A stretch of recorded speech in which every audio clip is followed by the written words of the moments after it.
ನಾಳೆ ಸಂಸತ್ನಲ್ಲಿ ವಕ್ಫ್ ತಿದ್ದುಪಡಿ ಮಸೂದೆ ಮಂಡನೆ ಆಗ್ತಾ ಇದೆ. ನಾಳೆ ಮಧ್ಯಾಹ್ನ 12 ಗಂಟೆಗೆ ಲೋಕಸಭೆಯಲ್ಲಿ ಇದನ್ನು ಮಂಡಿಸ್ತಾ ಇದ್ದಾರೆ. ಪ್ರಶ್ನೋತ್ತರ ಅವಧಿ ಮುಗಿದ ಮೇಲೆ ಲೋಕಸಭೆಯಲ್ಲಿ ಇದನ್ನು ಮಂಡಿಸ್ತಾ ಇದ್ದಾರೆ. ಮಸೂದೆ ಕುರಿತಂತೆ ಚರ್ಚೆ ಮಾಡುವುದಕ್ಕೆ ಅಂತಾನೆ 8 ಗಂಟೆಗಳ ಸುದೀರ್ಘ ಕಾಲವನ್ನು ಸ್ಪೀಕರ್ ಮೀಸಲಾಗಿಟ್ಟಿದ್ದಾರೆ. 8 ಗಂಟೆ ಚರ್ಚೆ ಮಾಡಿ ಇದ್ರ ಬಗ್ಗೆ ವಕ್ಫ್ ತಿದ್ದುಪಡಿ ಒಳಿತ ಕೆಡುಕ, ಸಾಧಕ ಏನು ಬಾಧಕ ಏನು, ಯಾರಿಗೆ ಅನುಕೂಲ ಯಾರಿಗೆ ಅನನುಕೂಲ, ಯಾವ ರೀತಿ ನಿರ್ಣಯ ಇದಾಗಬಹುದು ಎಲ್ಲದರ ಬಗ್ಗೆ ಚರ್ಚೆ ಮಾಡಿ ಅಂಥೇಳಿ 8 ಗಂಟೆಗಳ ಕಾಲದ ಅವಕಾಶವನ್ನು ಮೀಸಲಾಗಿಟ್ಟಿದ್ದಾರೆ. 12 ಗಂಟೆಗಳ ಕಾಲ ನಮ್ಗೆ ಅವಕಾಶ ಬೇಕು ಅಂಥೇಳಿ ಪ್ರತಿಪಕ್ಷಗಳು ಕೇಳಿದ್ವು. ಆದರೆ ಸ್ಪೀಕರ್ ಓಂ ಬಿರ್ಲಾ 8 ಗಂಟೆ ಮಾತ್ರ ಅವಕಾಶ ಕೊಡ್ತೀನಿ ಅಂತೇಳಿ ಹೇಳಿದ್ದಾರೆ.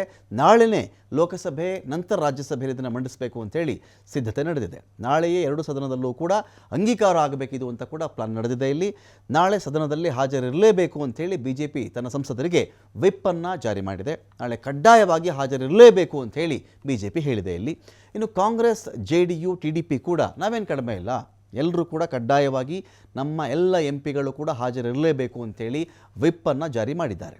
ಭಾರಿ ಕುತೂಹಲ ಮೂಡಿಸ್ತಾ ಇದೆ ಇಲ್ಲಿ ವಕ್ಫ್ನ ಮತದಾನ. NDAಗೆ ಮಿತ್ರ ಪಕ್ಷಗಳಾದ TDP, JDU ಬಗ್ಗೆನೇ ಆತಂಕ. ನೋಡಿ, NDA ನ್ಯಾಷನಲ್ ಡೆಮೊಕ್ರೆಟಿಕ್ ಅಲಯನ್ಸ್ ಅಂತ ಕರೀತಾರಲ್ಲ, ರಾಷ್ಟ್ರೀಯ ಪ್ರಜಾಸತ್ತಾತ್ಮಕ ಒಕ್ಕೂಟ ಅಂತ ಕರೀತಾರಲ್ಲ, ಈ ಒಕ್ಕೂಟ ಅಧಿಕಾರಕ್ಕೆ ಬರುವುದಕ್ಕೆ TDP, JDUನೇ ಮೂಲ ಕಾರಣ. ಅಕಸ್ಮಾತ್ ಇವರಿಬ್ಬರ ಬೆಂಬಲ ಇರದೇ ಇದ್ದಿದ್ದರೆ NDA ಅಧಿಕಾರ ಮಾಡೋಕ್ಕಾಗ್ತಾ ಇರಲ್ಲ. ಅಕಸ್ಮಾತ್ ಇದೇ TDP, JDU ಏನಾದರೂ UPA ಕಡೆ ಬಂದುಬಿಟ್ಟಿದೆ, ಅಥವಾ ಇಂಡಿ ಅಲಯನ್ಸ್ ಅಥವಾ ಇಂಡಿಯಾ ಕರಿತಾ ಇದ್ದಾರಲ್ಲ, ಈ ಕಡೆ ಬಂದುಬಿಟ್ಟಿದ್ದರೆ ಅಧಿಕಾರ ಇವ್ರ ಕಡೆ ಇರ್ತಾ ಇತ್ತು. ಆದರೆ TDP ಮತ್ತು JDU ಒತ್ತಾಯ ಏನು ಅಂತ ಹೇಳಿದ್ರೆ ಈ ಬಿಲ್ ಮಂಡಿಸಬಾರ್ದು ಅಂತ, ವಕ್ಫ್ ಬಿಲ್ ಬೇಡ ಅಂತ. ಮುಸ್ಲಿಂ ಸಮುದಾಯದ್ದು, ಅಲ್ಪಸಂಖ್ಯಾತ ಸಮುದಾಯಗಳ ದೊಡ್ಡ ಮಟ್ಟದ ಮತ ಬ್ಯಾಂಕು ಈ ಪಕ್ಷಗಳ ಜೊತೆ ಇದೆ. ಅಕಸ್ಮಾತ್ ಬಿಲ್ ಮಂಡನೆ ಆದರೆ ಇವರುಗಳಿಗೆ ಅದು ಪ್ರತಿಕೂಲ ಪರಿಣಾಮ ಬೀರುತ್ತೆ ಅಂತ NDAಗೆ ಮಾತನಾಡುವುದಕ್ಕೆ 4 ಗಂಟೆ 40 ನಿಮಿಷ ಅವಕಾಶವನ್ನು ಕೊಡಲಾಗಿದೆ. ಉಳಿದ 3 ಗಂಟೆ 20 ನಿಮಿಷಗಳ ಚರ್ಚೆಯ ಟೈಮನ್ನು ವಿಪಕ್ಷಗಳಿಗೆ ಅಂತ ಕೊಡಲಾಗಿದೆ. ನಾಳೆನೇ ಉಭಯ ಸದನಗಳಲ್ಲಿಯೂ ಕೂಡ ಬಿಲ್ ಅಂಗೀಕಾರಕ್ಕೆ NDA ಕಸರತ್ತು ಮಾಡ್ತಾ ಇದೆ.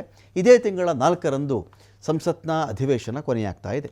ಬಿಲ್ ಪಾಸ್ ಆಗುತ್ತಾ? ಹಾಗಾದರೆ ಒಂದು ಚರ್ಚೆ ಇದೆ. ಒಂದು ವೇಳೆ ತೆಲುಗು ದೇಶಂ ಪಾರ್ಟಿ TDP ಬೆಂಬಲ ಕೊಡದೇ ಇದ್ದರೆ ಏನಾಗುತ್ತಪ್ಪ ಅಂತ ನೋಡಿ. ಲೋಕಸಭೆ ಬಹುಮತ 272, NDA 298 ಸಂಸತ್ ಸದಸ್ಯರ ಬೆಂಬಲದೊಂದಿಗೆ ಅಧಿಕಾರದಲ್ಲಿದೆ.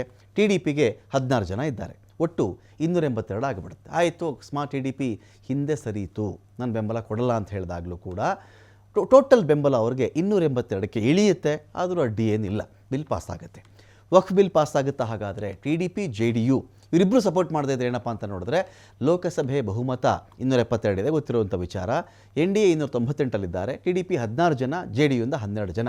ಒಂದು ವೇಳೆ ಇವರಿಬ್ಬರೂ ಸಪೋರ್ಟ್ ಮಾಡದೇ ಇದ್ದರೆ 270ಕ್ಕೆ ಮತ ಕುಸಿದು ಬಿಡುತ್ತೆ. ಆಗ ಕಷ್ಟ ಆಗಬಹುದು, ಆಗ ಕಷ್ಟ ಆಗುತ್ತೆ. ವಕ್ಫ್ ಬಿಲ್ ಪಾಸ್ ಆಗುತ್ತಾ? ರಾಜ್ಯಸಭೆ 245, ಇಲ್ಲಿ ರಾಜ್ಯಸಭೆ ಮಾತಾಡ್ತಾ ಇದ್ದೀವಿ ಇದೀಗ ನಾವು.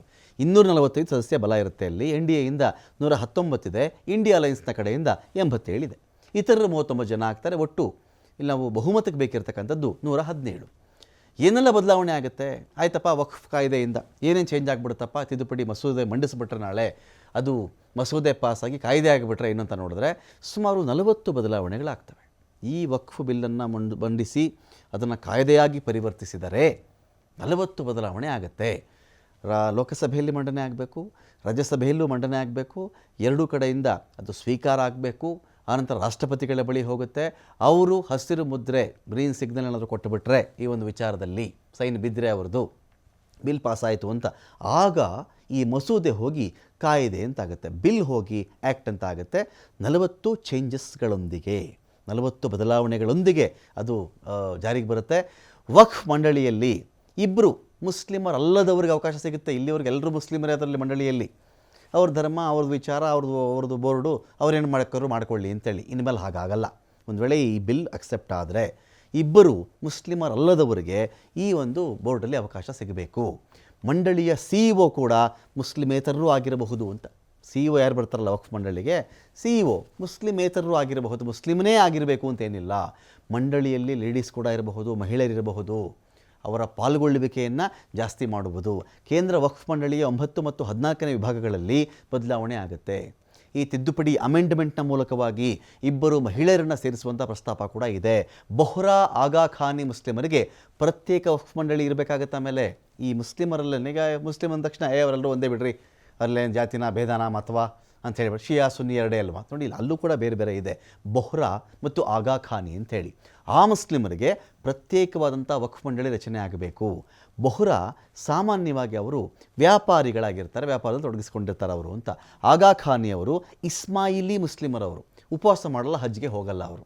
ವಕ್ಫ್ ಮಂಡಳಿಯ ಮೇಲೆ ಸರ್ಕಾರದ ನಿಯಂತ್ರಣ ಜಾಸ್ತಿ ಆಗುತ್ತೆ. ವಕ್ಫಿಗೆ ಅವರಷ್ಟಕ್ಕೆ ಬಿಟ್ಬಿಟ್ಟಿದ್ದಾರೆ ಅದನ್ನು, ಅವರಿಷ್ಟಕ್ಕೆ ಅವರಷ್ಟಕ್ಕೆ. ಇನ್ನು ಮೇಲೆ ಏನಾಗುತ್ತೆ, ಇದು ಕಾಯ್ದೆ ಆಗಿಬಿಟ್ರೆ ಗೌರ್ನಮೆಂಟ್ನ ಕಂಟ್ರೋಲ್ ಇರುತ್ತೆ ಅದರ ಮೇಲೆ ಅಂತ.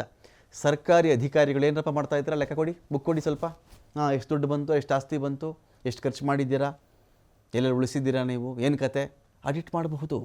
ವಕ್ಫ್ ಹಣ ಮತ್ತು ಆಸ್ತಿಯ ಲೆಕ್ಕಪತ್ರದ ಬಗ್ಗೆ ಪಾರದರ್ಶಕ ನಿರ್ವಹಣೆ ಆಗಬಹುದು.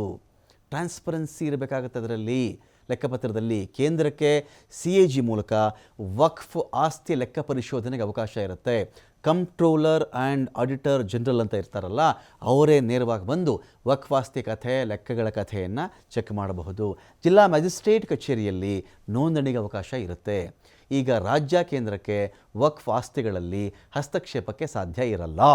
ಕಾಯ್ದೆ ತಿದ್ದುಪಡಿಯಾದ ನಂತರ ವಕ್ಫ್ ಆಸ್ತಿಗಳಲ್ಲಿ ಸರ್ಕಾರದ ಹಸ್ತಕ್ಷೇಪ ಇರುತ್ತೆ. ಕಾಯ್ದೆ ಜಾರಿ ಆದಮೇಲೆ ಮ್ಯಾಜಿಸ್ಟ್ರೇಟ್ ಕಚೇರಿಯಲ್ಲಿ ವಕ್ಫ್ ಆಸ್ತಿ ನೋಂದಣಿ ಕೂಡ ಕಡ್ಡಾಯವಾಗಿರುತ್ತೆ. ನ್ಯಾಯಕ್ಕಾಗಿ ನ್ಯಾಯಾಲಯಕ್ಕೆ ಹೋಗಲು ಅವಕಾಶ ಕೂಡ ಇರುತ್ತೆ. ಇಲ್ಲಿವರೆಗೂ ಅವ್ರು ಹೇಳಿದ್ದೇ ನ್ಯಾಯ ಆಗಿರುತ್ತಲ್ಲ, ಆಮೇಲೆ ಕೋರ್ಟ್ಗೂ ಕೂಡ ಹೋಗಬಹುದು ಅಂತ. ವಕ್ಫ್ ನ್ಯಾಯಮಂಡಳಿ ತೀರ್ಪನ್ನು ಅದೇ ಅಂತಿಮ ಆಗಬೇಕಾಗಿಲ್ಲ, ಹೈಕೋರ್ಟಲ್ಲಿ ಹೋಗಿ ಚೆಕ್ ಮಾಡಬಹುದು, ಪ್ರಶ್ನೆ ಮಾಡಬಹುದು. ನ್ಯಾಯಮಂಡಳಿ ತೀರ್ಪು ಬಂದ 90 ದಿನಗಳ ಒಳಗೆ ಪ್ರಶ್ನೆಗೆ ಅವಕಾಶ ಇರುತ್ತೆ. ವಕ್ಫ್ ಆಸ್ತಿ ಅಂತ ಘೋಷಣೆ ಆದ ಬಳಿಕವೂ ಕೋರ್ಟ್ನ ಪ್ರಶ್ನೆಗೆ ಅವಕಾಶ ಇರುತ್ತೆ ಅಂತ. ಹಾಗಾಗಿ ಈ ಒಂದು ವಿಚಾರದಲ್ಲಿ ನಾಳೆ ಈ ಒಂದು ಬಿಲ್ ನಾಳೆ ಮಂಡನೆ ಆಗಿ ಅದು ಕಾಯ್ದೆ ಏನಾದರೂ ಆದಾಗ ಇಷ್ಟು ಸುಮಾರು 40 ಬದಲಾವಣೆಗಳನ್ನು ನಾವು ನೋಡಬಹುದು. विस्तृत रूप से चर्चा करना चाहते हैं और बिजनेस एडवाइजरी कमेटी इसमें तय करे। तो बिजनेस एडवाइजरी कमेटी में कुछ पार्टीज का मत था 6 घंटे डिस्कस होना चाहिए, कुछ का मत था 4 घंटे, और ज्यादातर अपोजिशन पार्टी के लोग 12 घंटे का मांग किया। तब बीच में 8 घंटे का चर्चा का समय तय किया गया और ये भी स्पीकर